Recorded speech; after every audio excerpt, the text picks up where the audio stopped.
Ano specifically sa building code ang ating dapat na pagtuunan when it comes to the, earthquake mitigation, Secretary? Unang-una dyan, yung materials na ginagamit. Kuyangin.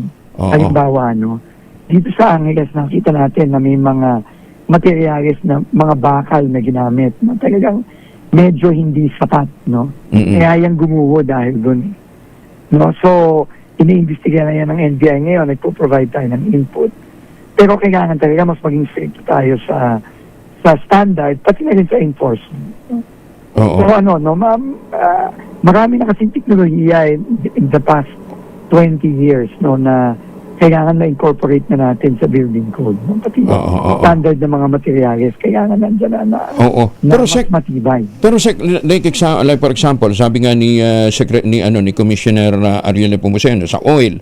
Sabi niya, haharangin natin yung oil, pero sa marking naman sa pag-check ng mga oil smuggling, yung kung may wala naman silang sapat na competency.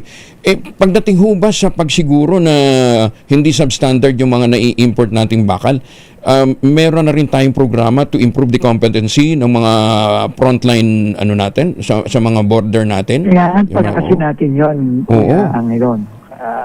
Pero at the same time, alam naman natin kung alam naman ng industriya kung ano. Lalong-lalo na ng mga engineer, di ba? Yes, alam naman nung pribadong sektor, lalo na yung mga private industries natin, yung mga private associations natin sa structural engineering, na alam nila kung ano yung substandard, ano yung hindi. Ang problema lang talaga, unang-una, hindi, may mga nakakalusot o may mga pinapalusot.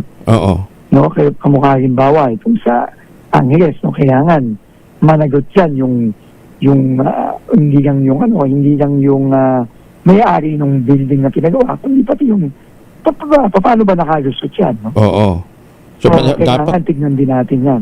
Oo. Ang mga LGU ba may ganun ding competency kung sa bagay? Dapat maging bahagi yun ng amendment natin ng building code.